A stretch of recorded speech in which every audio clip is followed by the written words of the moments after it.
Hello, hello, salut à tous. Je suis très heureux de vous retrouver dans le podcast Game Entrepreneur. Aujourd'hui, j'ai un invité que vous connaissez bien qui a écrit Doubler votre vitesse de lecture, qui est co-auteur de ce livre. Un invité que j'apprécie énormément, que vous connaissez, qui est Jérôme O'Haraud. Salut Jérôme. Salut Johan, salut à toutes et à tous.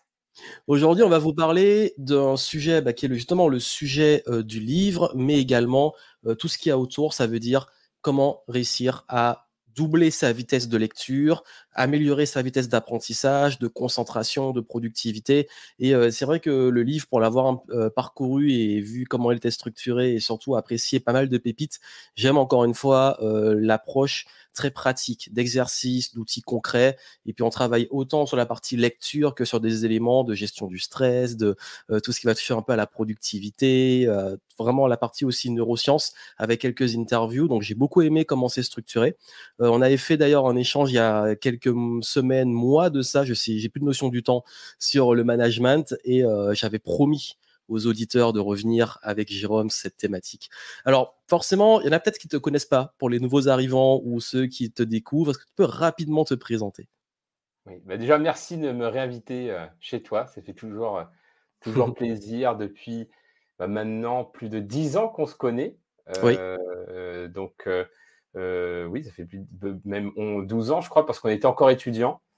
tout On à fait. était encore étudiants, on s'était lancé un peu dans la même période et on avait commencé avec le blogging, l'entrepreneuriat. Et en effet, ça a été mon point de départ. Et ensuite, je me suis orienté vraiment sur tout ce qu'on appelle des soft skills, des compétences comportementales. Donc, j'ai commencé en donnant des cours en école de commerce en tant que professeur vacataire. Et ensuite, j'ai pu publier plusieurs ouvrages sur le sujet, notamment aux éditions Duno, qui m'a amené à faire de plus en plus d'interventions pour des grandes entreprises. Et aujourd'hui, je fais principalement de la conférence, que ce soit pour des grandes institutions publiques ou des grandes entreprises.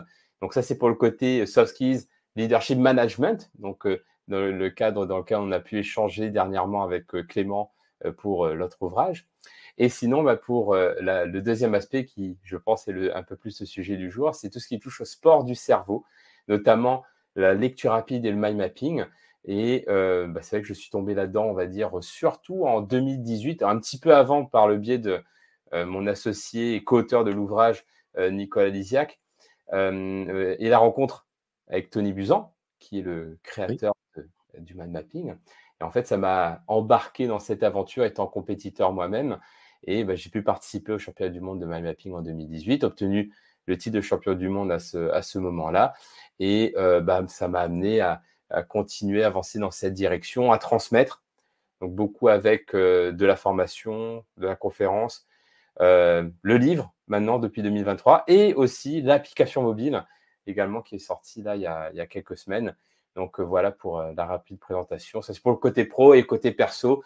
Je viens de l'île de la Réunion, donc il y a aussi cet atome crochet entre nous aussi venant des dom-toms et aussi le côté arts martiaux.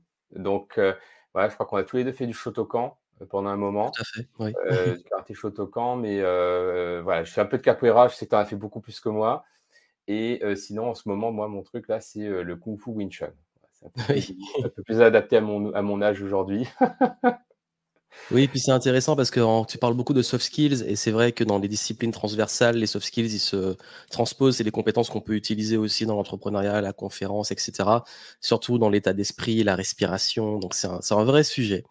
Et aujourd'hui, ça me tenait à cœur, surtout plus de 10 ans après qu'on ait fait notre interview. Je me rappelle, j'en parle à chaque fois dans le McDo à New York. C'était en Ouais. mai 2012. Ça fait pile poil 11 ans au moment où on enregistre là. Et c'est vrai que c'est vraiment un sujet qui, moi, je trouve intéressant parce que c'est vrai que ma chaîne YouTube, mon podcast et les contenus que j'ai faits ont été très, très, très connus grâce à mes vidéos sur les livres et mes contenus sur les recommandations de livres. Surtout que j'aimais pas lire. Moi, je suis quelqu'un qui n'aime pas du tout lire. Quand j'étais ado, j'aimais pas ça. Et j'ai découvert la lecture plutôt pendant les études. Et c'est vrai que apprendre à lire plus vite, moi en tout cas, ça m'a aidé. Je suis pas au niveau où tu es de lecture rapide, mais déjà, je voulais commencer à introduire en demandant simplement, c'est quoi concrètement la lecture rapide? Parce que là, on parle de doubler sa vitesse de lecture, mais c'est quoi concrètement? Parce que je pense qu'il y a beaucoup de choses qui sont dites dessus, peut-être que les gens ne comprennent pas. Qu'est-ce que c'est et surtout l'intérêt? Mmh. Alors, la lecture rapide dont on en parle justement dans cet ouvrage, et ce qu'on transmet, ce n'est pas ce que l'on peut voir qui est très sensationnel, notamment à la télé, la photolecture. C'est-à-dire le fait de feuilleter le livre et que quelque part l'inconscient va, scanner le livre et va faire qu'on va retenir le livre. Alors, ça existe. Moi, personnellement, je ne le pratique pas. Je crois que ça fonctionne sur plusieurs étapes où en fait on doit passer sur le livre à plusieurs reprises dans des états de conscience, et cetera, sur une semaine et à un moment donné, l'inconscient fait le travail. Nous, on n'est pas dans cette dynamique-là. On est sur 2 choses. La première, c'est la lecture intégrale, c'est-à-dire que quand on lit, on va tout lire. Donc, on ne va pas sauter des passages et lire en transversal. On va tout lire, on va augmenter notre vitesse. Donc ça, c'est le premier principe de la lecture rapide. Et le deuxième, c'est que c'est un entraînement. C'est-à-dire que ce n'est pas un outil où on dit, bah voilà, je vais utiliser l'outil de la lecture rapide et hop, comme ça, c'est bon, j'ai doublé ma vitesse de lecture. Donc, on est sur un entraînement cérébral. Et c'est pour ça qu'on parle d'entraînement de 30 jours. On a un Oui. protocole comme un programme d'entraînement pour, par exemple, les personnes qui voudraient s'entraîner pour pouvoir courir plus vite ou préparer un 10 km. Eh bien, c'est dans la même dynamique. Et moi, j'utilise beaucoup l'analogie de la course à pied pour la lecture rapide. C'est que c'est sûr que si on ne s'est jamais entraîné, courir, ça va être épuisant. On ne va pas pouvoir courir vite. On va peut-être se faire mal, etc. Pour la lecture rapide, c'est pareil, si on ne s'est jamais entraîné à lire plus rapidement, ça va être épuisant. On ne va pas forcément réussir à le faire et ça ne va rien nous apporter. Donc, la première chose que l'on transmet quand on parle de lecture rapide, c'est que c'est un entraînement et qui veut demander de la répétition, de la persévérance et aussi de nouvelles habitudes. Donc, il y a déjà ça. Et ensuite, une fois qu'on a réussi à s'entraîner et à faire en sorte que notre cerveau est capable de lire beaucoup plus rapidement, alors oui, la lecture rapide, c'est que je prends un livre, je le lis intégralement, mais beaucoup plus vite, avec un guide visuel et qui va permettre de gagner beaucoup de temps. Et là, on va parler, par exemple, en mots par minute, etc. Donc, c'est un peu ça dans les grandes lignes de la lecture rapide. D'accord. Et du coup, la lecture rapide, pour toi, c'est quoi vraiment les avantages et c'est pour qui surtout? Qui, a plus voilà. Enfin, il y a des avantages, mais surtout pour qui? Dans quel Oui. contexte? Alors, si on veut commencer par pour qui, déjà, il y a plusieurs types de publics pour plusieurs types de besoins et de situations. Hem, je dirais déjà, pour, par exemple, les entrepreneurs, je sais qu'il y a beaucoup d'entrepreneurs qui nous écoutent en ce moment. Eh bien, une des ressources les plus rares et je sais que tu en parles régulièrement dans tes vidéos, eh bien, c'est le temps. Donc, c'est pour ça Oui. que pour toi, la productivité, c'est important. Donc, bien entendu, si on arrive à lire plus vite, on va gagner beaucoup de temps. Parce que même si ce n'est pas pour lire des livres, en tant qu'entrepreneur, on doit lire de la documentation, on doit lire des emails, on doit lire des articles de blog, on lit constamment quelque part. Donc, le fait de pouvoir lire plus vite, eh bien, on va gagner beaucoup de temps. Et j'ai fait un calcul à peu près, on va dire que, imaginons qu'on arrive tout simplement à doubler sa vitesse de lecture et qu'on passe en moyenne, grosso modo, allez, 5 heures par semaine à lire, que ce soit des emails, que ce soit des articles de blog, etc. Ça veut dire que par semaine, on peut gagner 2 heures et demie. 2 heures et demie par semaine. Donc, pour moi, déjà, le plus gros avantage, c'est ça. C'est en termes de productivité, en termes de gain de temps, c'est énorme. Et là, on parle que de doubler sa vitesse de lecture. Et par exemple, moi, j'ai commencé je crois que j'étais un peu en dessous de 200 mots par minute. Je crois que j'étais à 180 mots par minute, ce qui est assez lent.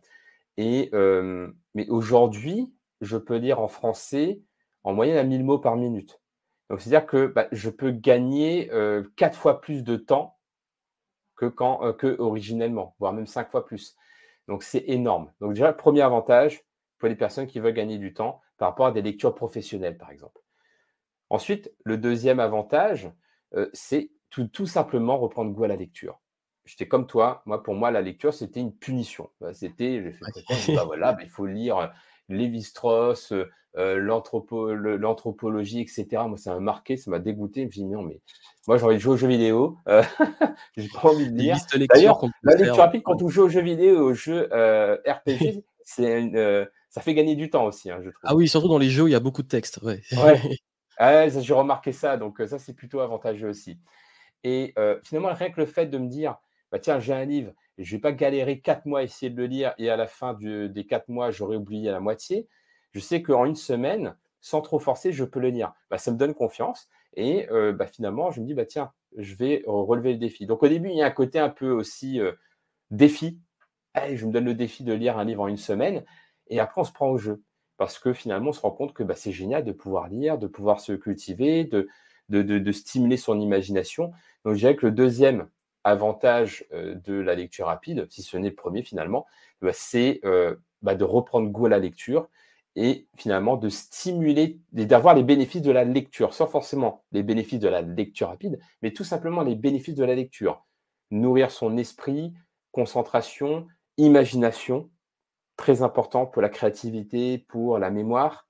Et donc, pour moi, c'est le deuxième bénéfice. Et le troisième bénéfice, c'est quand on s'entraîne à la lecture rapide, on va développer des compétences cognitives comme la concentration, comme la mémoire, comme la flexibilité cognitive. Et toutes ces compétences sont transversales dans plein de situations différentes. C'est ce qu'on appelle les soft skills. Donc, si j'arrive à mieux me concentrer grâce à la lecture, je vais pouvoir être plus concentré pour faire des vidéos, pour rédiger un email, pour travailler tout simplement.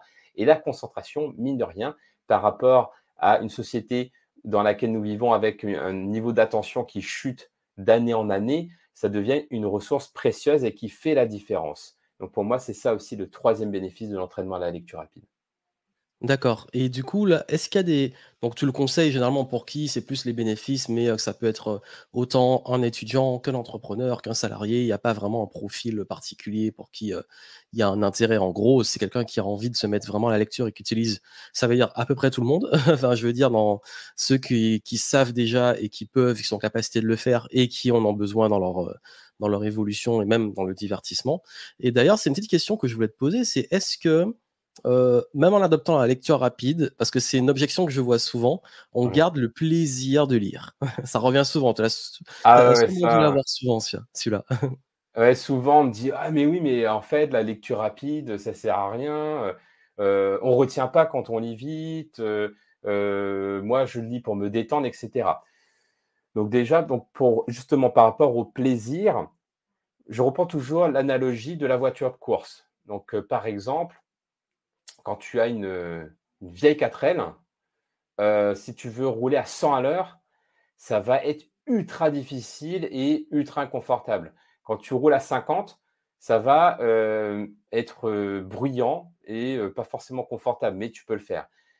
Bah, pour moi, la lecture rapide, c'est passer de la 4L à la Ferrari. Ouais, parce que Ouais, si on peut faire que fois 4, autant aller jusqu'à la Ferrari. Mais quand tu as une Ferrari, tu es pas obligé de rouler à 200 partout, en fait.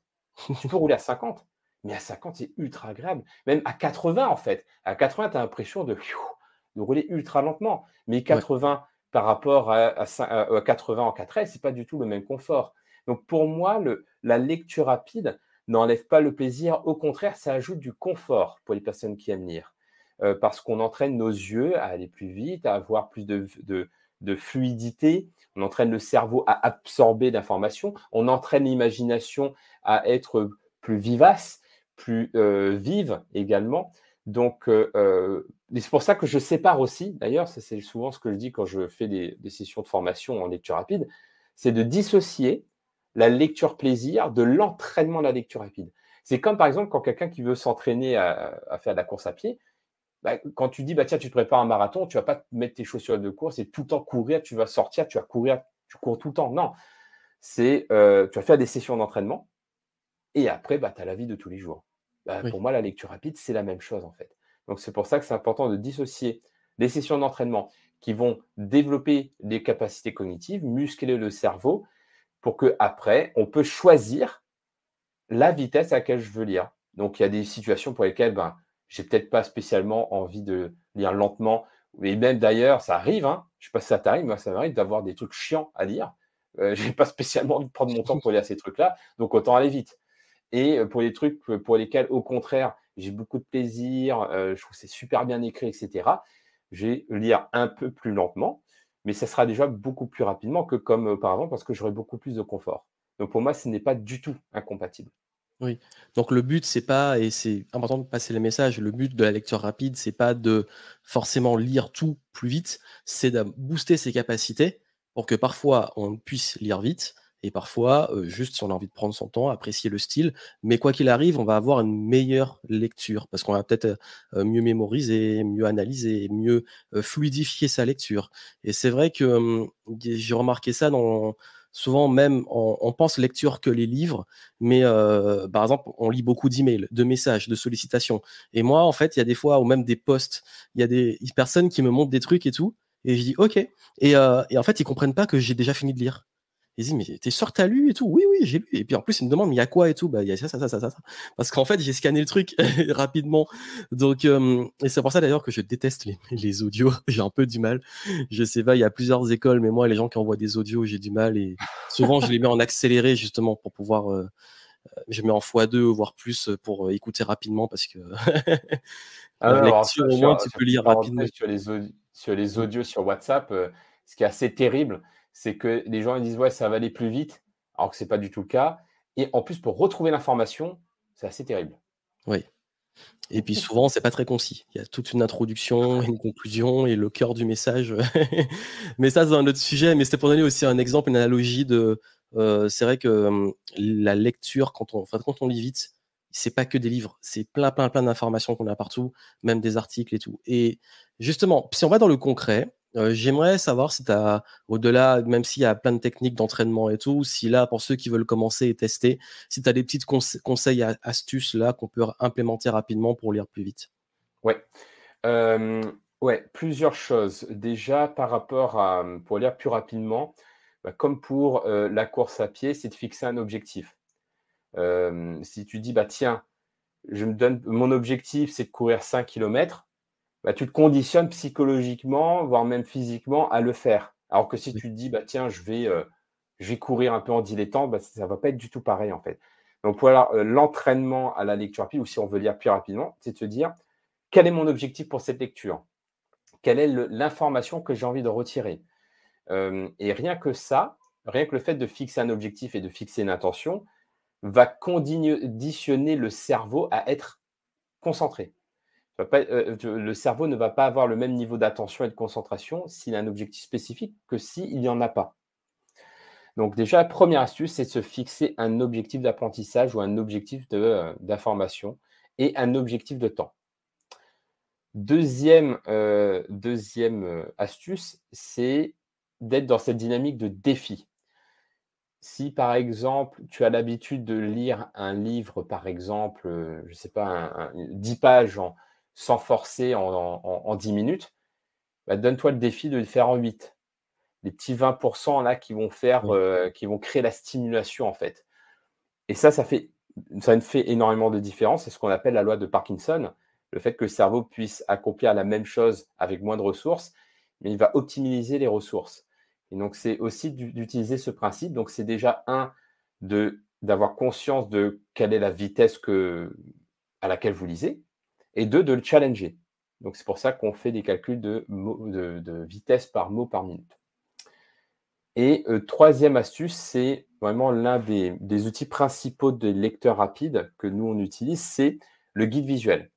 À l'école, au CP, naturellement, quand on apprend à lire, on commence à mettre le doigt parce que le cerveau, naturellement, va avoir ce réflexe de guider l'œil pour fluidifier le mouvement oculaire.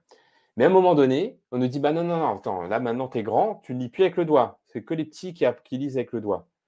Et donc finalement, on nous a empêchés de faire quelque chose qui était naturel pour les yeux. Donc c'est pour ça que, l'idée, c'est de revenir un peu aux sources, à ce qui est naturel pour le cerveau, à savoir d'utiliser un guide visuel, que ce soit un stylo, le doigt et cetera. Et ce guide visuel va non seulement permettre de guider les yeux, mais aussi de fixer la vitesse. Au lieu de forcer les yeux à aller plus vite, eh bien ça va être le doigt qui va dire: «Allez là, tu fais cette vitesse-là», en fait. Et pour moi, c'est vraiment les 3 leviers, principaux pour lire plus rapidement. Mais après, comme je le disais au tout début, c'est que oui, les astuces vont aider à peut-être augmenter sa vitesse de lecture, mais si on veut vraiment aller plus vite, c'est vraiment de se mettre dans cet état d'esprit d'entraînement. De se dire: «Bah, je vais m'entraîner 10-15 minutes par jour avec, des défis pendant 30 jours, pendant 60 jours pour que j'ai vraiment des bénéfices plus tard. Parce que si on ne fait qu'utiliser ces astuces-là, oui, on va peut-être augmenter de de 10 à 20% ou 30% sa vitesse de lecture, mais on va pas avoir des performances du type doubler ou tripler sa vitesse. Oui. Bah, c'est un peu comme au sport, hein. Si, on compte que sur des astuces pour devenir plus performant, on sait que c'est de l'entraînement régulier, c'est de l'renforcement musculaire. Donc là, tu as parlé de muscler aussi son cerveau, c'est vraiment l'idée. Et et justement, est-ce qu'il y a à l'opposé peut-être des limites ou peut-être un point qu'on peut pas dépasser? Comment on cadre aussi peut-être, si on est peut-être dans la performance, dans les 20, est-ce qu'il y a des petites limites, que tu connais ou qui sont pas forcément utiles? Oui, alors oui, des limites, déjà, c'est la fatigue. Parce que c'est vrai que quand on commence à s'entraîner, à forcer le cerveau à aller plus vite, bah, ça fatigue le cerveau. Donc c'est pour ça que c'est important, comme tu dis, d'avoir ce mindset de sportif, de sport. Et bah, ce qui est important dans le sport pour faire le développement musculaire, c'est le repos, de ne pas trop forcer. Donc c'est pour ça qu'on va réduire les temps d'entraînement à des temps d'entraînement courts et d'avoir des moments de repos. Et le repos, c'est pas, par exemple, bah, je vais lire 10 minutes et après je vais aller sur TikTok ou Instagram et je vais scroller. Non, le cerveau est toujours stimulé, il est toujours en train d'être captivé par l'écran. Donc je dirais le repos, ça va être vraiment fermer les yeux, juste concentrer sur sa respiration. Donc c'est pour ça qu'on propose aussi des exercices de respiration parce que ça permet d'apaiser l'esprit, mais aussi de reposer ses yeux et son cerveau. Donc ça, c'est aussi, important et donc la limite, c'est de ne pas pousser trop loin et de s'écouter, de faire attention à cette fatigue également. Deuxième limite, c'est bah, forcément, on ne va pas lire tous les textes de la même manière. Par exemple, quand je suis préparé pour le championnat du monde en 2018, je pouvais carburer sur des livres de non-fiction, genre entrepreneuriat, business, leadership, développement personnel, parce que mon cerveau était habitué à ce type de lecture. Il y avait le vocabulaire, il y avait souvent bah, quand même les mêmes structures, les mêmes styles qui revenaient. Euh, donc c'était, on va dire, ma zone de confort. Donc forcément, je pouvais aller beaucoup plus vite. Mais pour un championnat, on doit s'entraîner sur des livres de fiction parce que c'est le support qui est utilisé pour les épreuves. Donc là, c'était sortie totale de confort pour mon cerveau parce que bah, je vais totalement délaisser ce type de lecture. Et on voit que bah, le cerveau a tendance à se spécialiser. Donc l'une des limites, c'est justement la super spécialisation ou la spécialisation du cerveau dans des domaines et d'avoir le sentiment de pouvoir lire super vite. Mais si on ne le fait que sur des types de lectures spécifiques, on ne va pas pouvoir transposer ça sur d'autres lectures. Donc c'est pour ça que ma recommandation, c'est de diversifier ces types de lectures avec de la non-fiction, mais aussi de la fiction ou un entre-deux que j'aime beaucoup, par exemple, qui sont les biographies Oui. qui permet d'avoir un peu ce côté storytelling de la fiction, mais aussi d'avoir les insights, les idées, les apprentissages que l'on peut avoir dans la non-fiction. Donc, Il je y a dirais que ça, aussi ce les serait parcours, initiatiques, les fictions inspirantes qui peuvent aussi amener ça, ouais. oui, clairement, clairement, clairement. On va dire qu'il y a la réalité, biographie, il y a les, fictions, storytellées. C'est ça, ouais, oui, oui, donc je dirais il y a aussi cette limite-là. Il y a aussi l'autre limite aussi qui est la limite de vocabulaire tout simplement. C'est, par exemple, moi j'ai encore du mal à faire de la lecture rapide sur des, textes philosophiques. Parce que c'est quand même poussé en termes de vocabulaire, en termes de structure, et cetera. Et le cerveau n'est pas forcément habitué à ce type de lecture. Donc là, ça rejoint la deuxième limite que je viens de citer. C'est aussi ce vocabulaire et on le voit aussi quand on va pratiquer dans d'autres langues. Donc c'est vrai que moi, je lis principalement en anglais, donc mon cerveau commence à s'y habituer. Bien entendu, le français, c'est ma langue maternelle, donc ça allait beaucoup plus vite. Mais en espagnol, même si je suis plus ou moins fluent, c'est quand même beaucoup plus difficile parce que je n'ai pas autant de vocabulaire. Donc l'une des limites, c'est ça aussi par rapport à la lecture rapide, je dirais. Très bien. Et justement, je pense que quand on pense lecteur rapide, on a beaucoup parlé de performance, d'aller plus vite et tout. Parfois, on peut aussi avoir ce truc de vouloir, ingurgiter un maximum d'informations, de lire beaucoup de livres, ce qui peut être aussi une limite. On parlait d'intention, il faut qu'il y ait un intérêt, pas juste, accumuler et manger des livres comme Mmh, ça à la chaîne. Alors moi, ça m'est déjà arrivé parfois de faire des marathons de livres parce que par exemple, il y a une thématique sur laquelle je veux vraiment pousser ou avoir de la documentation et là, je vais prendre la lecture rapide pour aller vite, pour préparer une conférence ou un programme, etc. Mais c'est vrai que de façon générale, il y a un problème qui revient beaucoup, c'est gérer l'overdose d'informations. Là, on va élargir un peu par rapport à l'apprentissage, parce que là, on a parlé de lecture, mais si on élargit un peu sur le traitement de l'information, parce que finalement, on lit quoi? Des informations. Je voulais savoir, toi, quel est le conseil que tu donnerais à ceux qui sont face à ce monde dans lequel on est dans une sorte de, bah oui, d'overdose et de surinformation dans tous les sens. On est bombardé d'infos tous les jours. C'est quoi que tu donnerais comme conseil pour gérer ça? Ouais, c'est vrai que Surtout pour les oui, plus le curieux. Il y fameux en a qui aiment bien aussi être curieux et tout et on s'y perd. ah ouais, non, mais c'est clair, mais oui, l'infobésité, qui est aussi C'est ce ça. néologisme qui ressort de ça, oui. En fait, il y a un truc aussi sur la lecture, c'est qu'il y a un côté un peu addictif parce que c'est tellement nourrissant, on se sent tellement bien et aussi une des choses avec la lecture rapide, c'est que, bah, quand on fait de la lecture rapide, on lit tout simplement plus et comme on lit plus, bah, on est plus nourri, on entraîne notre cerveau à être habitué à ce type d'apprentissage quelque part qui est la lecture. Mais donc il y a ce côté un peu, derrière, un peu obsessionnel parfois peut-être, où on a envie de lire tout le temps, et cetera. Et je sais que toi aussi tu aimes bien ça quand tu vas dans une bibliothèque, peut-être que tu es un peu comme moi, c'est très difficile de pas avoir des achats compulsifs, heu, Ouais et je finis dans toujours une avec, ces livres que j'accumule et que je lis après ou que j'oublie, qui sont là. voilà. C'est le pire, c'est que j'ai déjà acheté des livres en français et en anglais, sans savoir que c'était le même livre. Ça, c'est C'est pas mal celui-là. ouais, mais bon. Et et c'est vrai que personnellement, ce qui m'aide par rapport à ça, c'est, de fonctionner par objectif. Un peu comme tu le dis, c'est-à-dire plutôt que d'y aller, à la compulsion, parce que mine de rien, les livres, c'est quand même marketé, donc derrière, il y a la couverture qui nous appelle et cetera, il y a un message. Donc c'est déjà d'être conscient de ça, dire: «OK, attends, là, il y a un message marketing qui m'attire, comment je raisonne par rapport à ça?» Et après, est-ce que c'est aligné avec mes besoins du moment, avec mes objectifs du moment?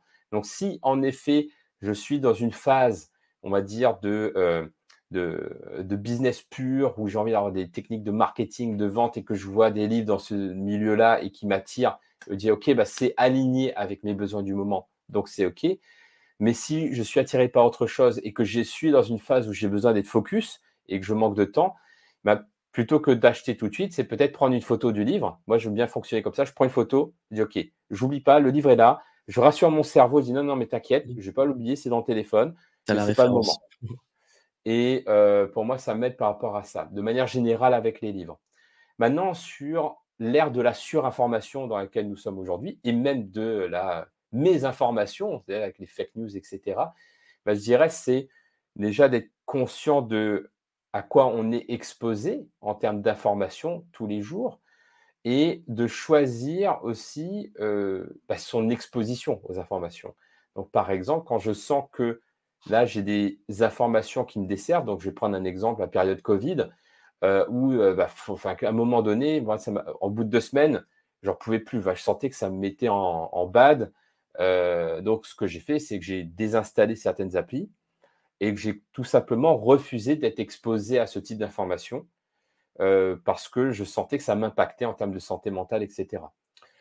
Donc déjà un, d'être conscient, 2, donc de ces expositions aux informations, 2, d'être intentionnel, de dire: «OK, bah, qu'est-ce que je choisis comme exposition aux informations?»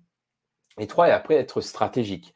Et stratégique, c'est OK, bah, peut-être que je vais pas couper tout, mais me donner des moments dédiés à ça. Me dire: «OK, bon, bah, TikTok, allez, c'est bien, par contre, c'est bien que de telle heure à telle heure». Ou mes emails. Moi, par exemple, j'ai pas du tout j'ai enlevé toutes mes notifications. Il n'y a plus aucune de notification. Donc je suis obligé de faire un acte choisi de je vais sur WhatsApp, je vais dans ma boîte email et le fait de le faire par choix, ça ne me rend pas réactif à ce qui se passe, mais plutôt proactif. Je choisis. Et pour moi, ça, c'est vraiment la clé dans cette société de la surinformation, c'est de sortir de ce chemin mécanique, automatique, de la réactivité avec les notifications, tout ce qui me bombarde et que c'est ça qui me fait réagir et qui me met en mouvement, mais plutôt de faire un gros filtre et de me dire qu'est-ce que je choisis, à quel moment et de savoir dans quel état je suis quand je le fais, aussi. Parce que si je sens un peu vulnérable et cetera et que je m'expose à ce type d'informations, bah, je ne vais pas être impacté de la même manière que si je ressors de retraite de yoga, je me sens très bien, etc. Donc, je dirais, c'est vraiment ça pour moi la clé, au-delà des livres, mais de manière générale de l'ère de la surinformation à laquelle on est aujourd'hui. Et Oui, oui. Vas-y, si vas-y. je veux juste rajouter un truc important, parce que c'est assez nouveau, c'est l'overdose d'informations, c'est aussi, bah, quand on est overdosé, on va chercher des shortcuts, Oui. des raccourcis. Et par exemple, ChatGPT, super raccourci pour ça, parce que sur Google, il y a trop d'informations. Tu vas sur ChatGPT, tu as le truc synthétisé, mais tu as aussi, en fait, ChatGPT, il dit aussi beaucoup de conneries. Oui. Et je dirais là, ce qui est important, c'est pas tomber dans le piège de dire: «Ah bah tiens, si ChatGPT l'a dit, c'est bon», c'est de vérifier ces informations. Toujours fact-checker, toujours vérifier les informations pour, ne pas tomber dans le piège de dire: «Ah bah mince, je l'ai vu donc c'est vrai». Non, ayez de l'esprit critique et on revient aux soft skills. L'esprit critique est hyper important dans cette ère de l'overdose d'informations aussi, pour bien choisir qu'est-ce que l'on prend comme vrai ou pas. Oui, et puis c'est vrai que, c'est très comme tu l'as dit, c'est changer de posture. C'est de redevenir proactif et pas juste réactif. Ça arrive, ça arrive, ça arrive, on prend tout et puis ça nous met dans les états. Et comme toi, je sais qu'il y a un moment, les réseaux sociaux, j'étais beaucoup dessus, mais ça me faisait réagir et même parfois de façon inconsciente. Mmh. On avait pas mal un sujet, sur la santé mentale dans d'autres podcasts et le problème qui revient beaucoup chez beaucoup de personnes, c'est que, on se met dans une sorte de course inconsciente. C'est-à-dire qu'on voit un tel, il fait ça, un tel, il fait ça. Ah, il y a ça qui se passe, il y a une tendance, il y a un truc. T'es toujours dans le FOMO, le fear of missing out. Ouais. Je pense que tu connais l'expression, c'est la peur de manquer une opportunité à chaque fois. Et c'est un vrai sujet qui est arrivé beaucoup, qui a été amplifié avec Internet. Et du coup, là, changer de posture, se dire, OK, moi, je reprends le contrôle de mon temps. Je check pas mes emails, les réseaux à telle période. Je décide de l'information vers laquelle je vais. Je mesure aussi mon ressenti par rapport à l'info parce que vous êtes ce que vous consommez. C'est vrai que ça change beaucoup et je crois que nous, pour avoir beaucoup travaillé sur la productivité, pour nous, c'est devenu évident.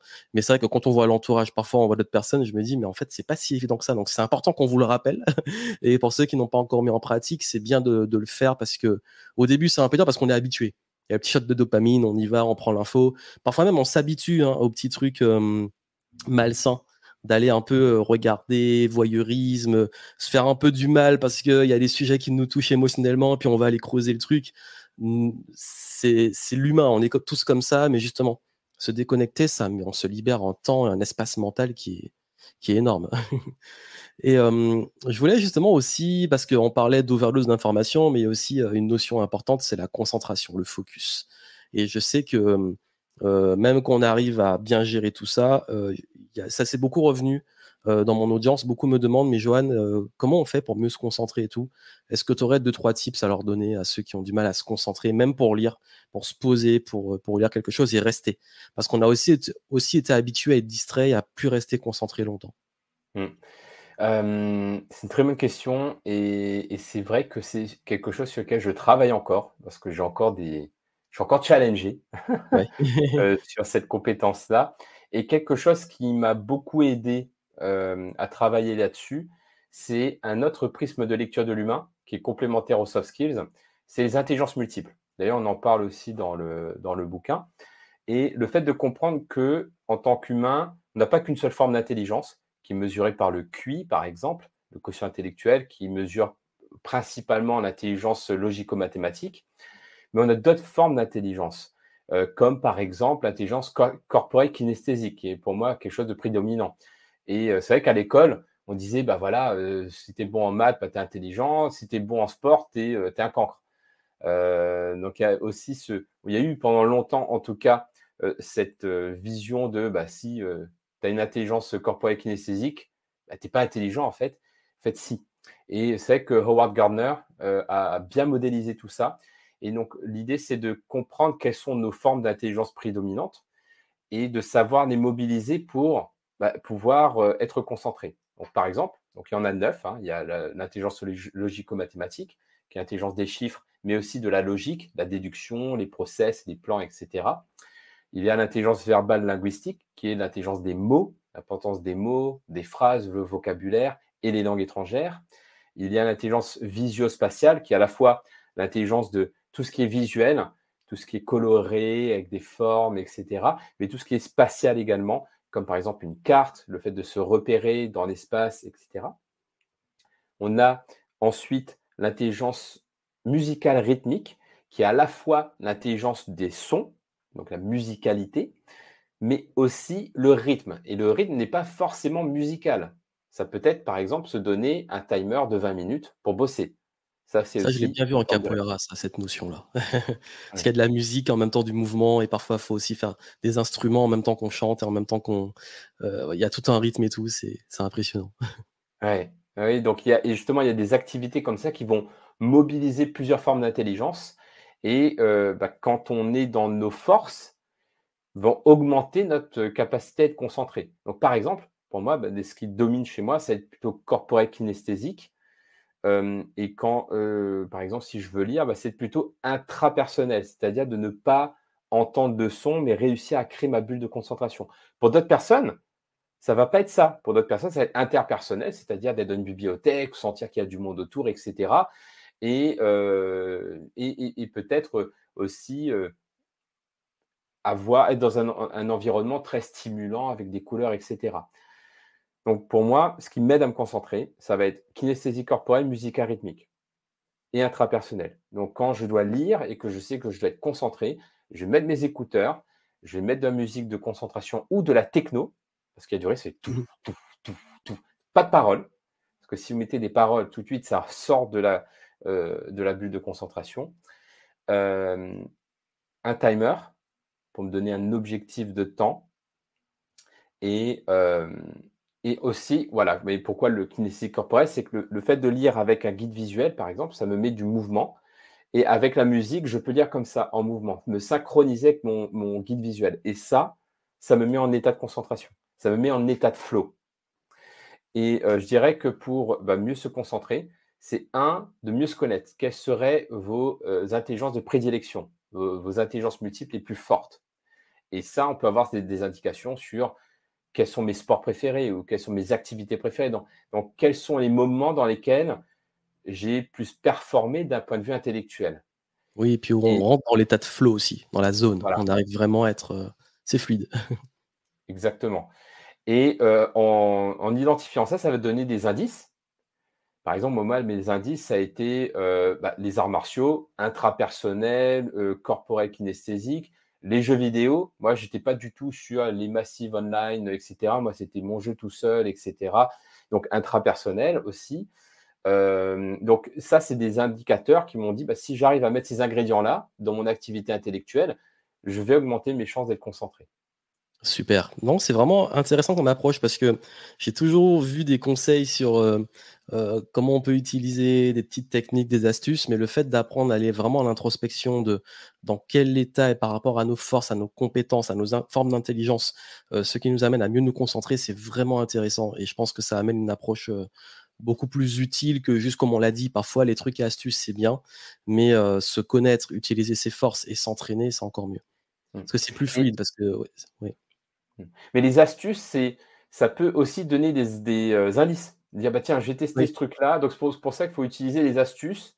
Moi, je recommande je partage beaucoup d'astuces, mais toujours avec un esprit critique. Dire: oui, «Je teste ça». expérimenter. Mmh. Exactement. Est-ce que ça a marché pour moi? Si ça n'a pas marché pour moi, OK, peut-être que j'ai testé autre chose et c'est comme ça qu'on va avoir les indicateurs de qu'est-ce qui marche pour moi et faire ma propre recette, en fait. Ouais et en parlant de propres recettes, je suis très curieux, dans la dernière ligne droite de cet échange, que tu partages, si tu peux simplifier, comment tu te formes? Comment tu apprends? Parce que j'aime bien aussi donner justement pour que vous puissiez vous inspirer de là, je parle vraiment de toi, hein, ton process, parce que je trouve ça intéressant, surtout pour un champion du monde de mind mapping, expert en soft skills, passionné, multidiscipline. Je voudrais savoir comment tu te formes aujourd'hui? C'est quoi ton process là pour, booster justement tes skills, donc soft Mmh. comme hard?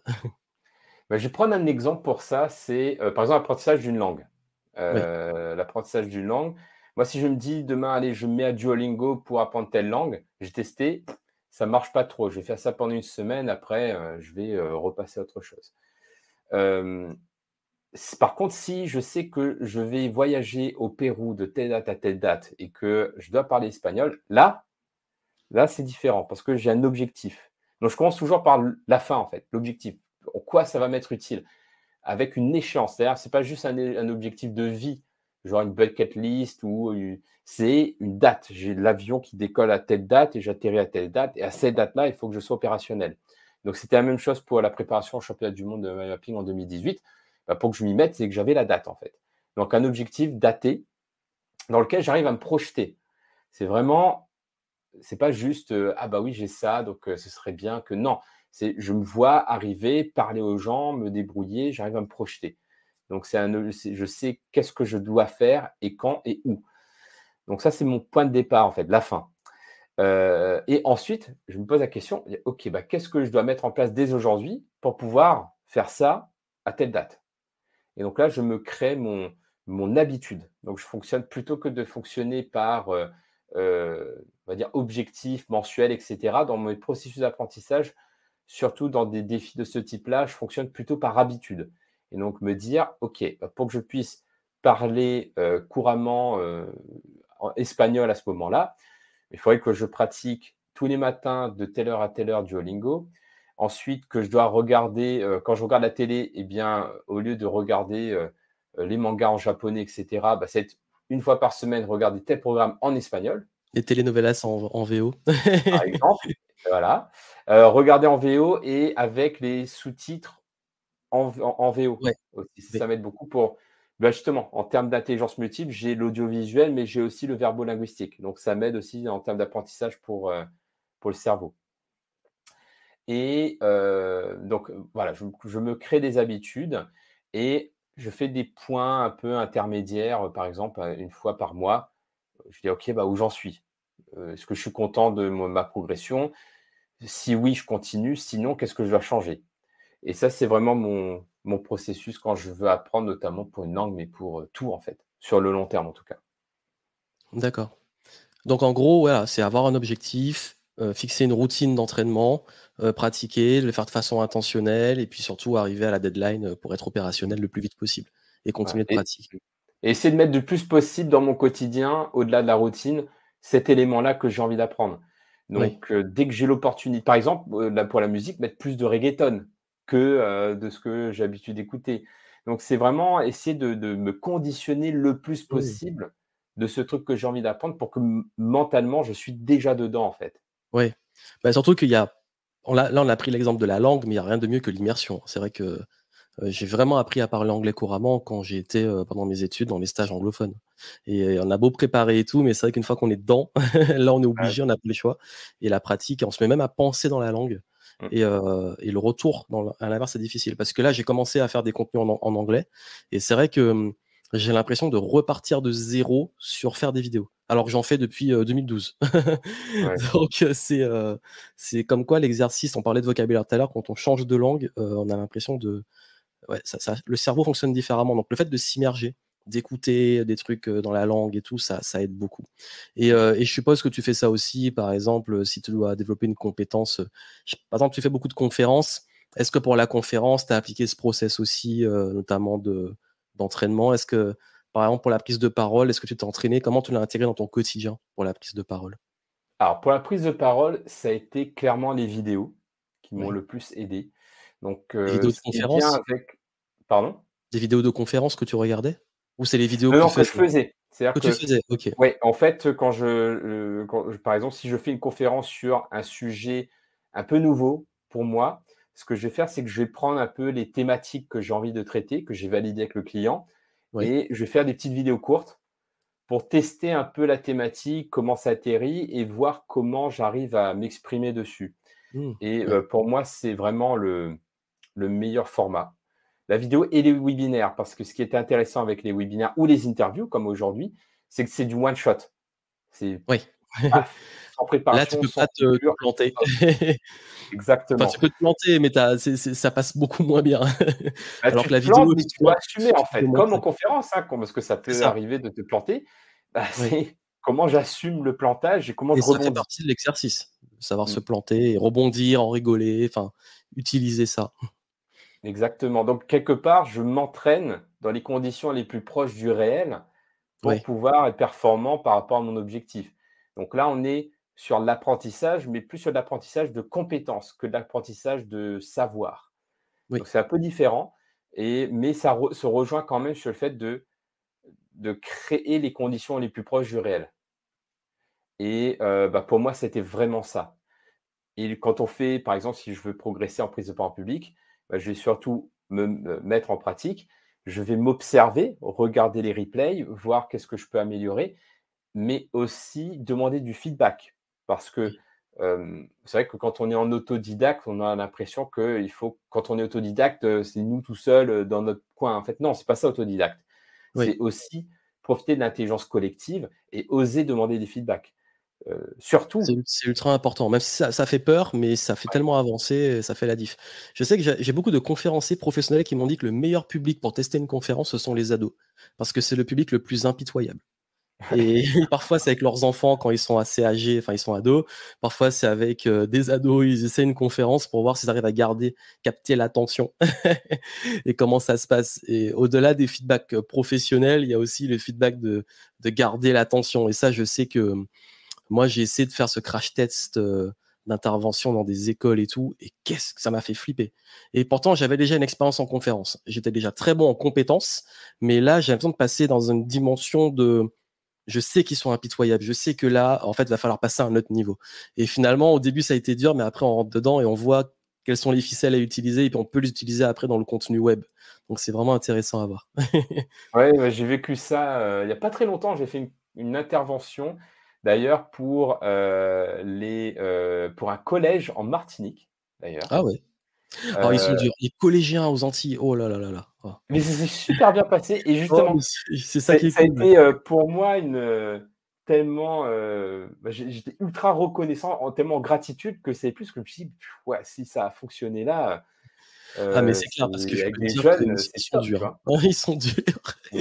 S'il y en a qui voient, ils vont dire: «Mais de quoi tu parles et tout, tu méchant avec les tiens». Mais non, mais c'est vrai parce que déjà le collège, je crois que c'est les pires classes chez les ados parce que c'est là où ils sont un peu ils restent plus en place et tout. Mais non, après, quand c'est bien amené et tout, ils sont ultra bienveillants et c'est cool. Et je voulais savoir, donc si on a bien compris, vous avez compris, même si on a un petit peu bifurqué, en gros, mettez-vous le plus dans les situations similaires à l'entraînement que vous voulez avoir. Pour finir, je voulais savoir si tu as on parlait de sources, de filtres et tout. Est-ce que tu as peut-être des sources que tu aimes bien, des outils que tu utilises au quotidien ou des références qui pourraient, peut-être, plaire, aux personnes qui nous suivent? Alors alors pour la lecture rapide, alors c'est peut-être de l'autopromotion, mais ouais, on a notre application, qu'on a créée, qui est sortie, ça nous a pris plus de 2 ans à la créer, donc c'est pour ça que, Ouais. c'est la fierté du moment. Ça Mmh. s'appelle NeoBoost et qui permet d'utiliser le protocole de 30 jours, justement pour développer sa vitesse de lecture, de lecture à travers l'application. Après, en termes de ressources pour l'apprentissage, même, il y en a plein. Moi, j'aime beaucoup, TED parce que, Ouais. en fait, tu as plein de conférences et cetera. Mais pour moi, la vraie nouveauté en termes d'apprentissage, c'est parce que oui, quand on lit beaucoup, il faut, à un moment donné, surtout si on achète et cetera, il faut avoir le budget qui suit. Ça devient commencer à devenir un sacré budget. Et en fait, je me suis mis à je me suis remis à la médiathèque de quartier, mais en fait, sur le téléphone. Et j'ai, plein de ressources gratuites, de livres audio et cetera, grâce à cette appli.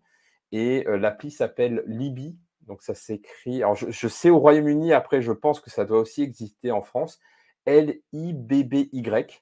Mais sinon, peut-être aller sur le site de votre médiathèque ou d'autres librairies, hem, près de chez vous. Ouais, et faut heu voir et pour en la fait, France. ouais, et ensuite, voilà, avec un abonnement, on peut avoir accès à une quantité de livres et d'audiobooks, assez incroyables. Sinon, il y a aussi le site gutenberg.org qui est pas mal pour, nous on l'utilise pour préparer nos équipes au championnat du monde de lecture rapide, parce que c'est tout ce qui est livre en libre de droit, D'accord, OK. en format PDF, en format liseuse et cetera. Donc ça, c'est un site que j'aime beaucoup également. Hem, Après il y a vraiment de choses, mais et après oui, tout ce qui est MOOC et cetera, comme Coursera, c'est un peu des incontournables aussi pour apprendre. Mais en termes de lecture, pour moi, c'est vraiment ça, moi, mes recommandations, de mon côté. Bah, super, merci beaucoup. Est-ce que tu as une petite actu en ce moment où là on peut te retrouver, un message soit qui est chaud, soit plus global, où ceux qui nous écoutent peuvent te retrouver? OK. Bah, le message chaud, c'est, l'application NeoBoost, et sinon pour me retrouver, bah, ça va être sur mon site, hein, jérôme-waro.com ou sur LinkedIn. J'utilise beaucoup LinkedIn, OK. également. Donc, voilà, ce sera toujours un plaisir de pouvoir échanger avec des lecteurs ou des personnes qui sont passionnées par la lecture rapide. Voilà, n'hésitez surtout pas. Bah, super, bah, écoute Jérôme, merci beaucoup. C'est toujours très riche, toujours agréable malgré toutes ces années, d'échanges, on en apprend encore beaucoup donc c'est top. Merci à toi. Je vous mettrai de toute façon tous les liens dont on a parlé, les références, dans le descriptif, donc n'hésitez pas à aller voir et puis, bah, je te remercie et puis je te dis à très bientôt pour peut-être d'autres sujets et puis, je te souhaite plein de succès dans ce que tu entreprends.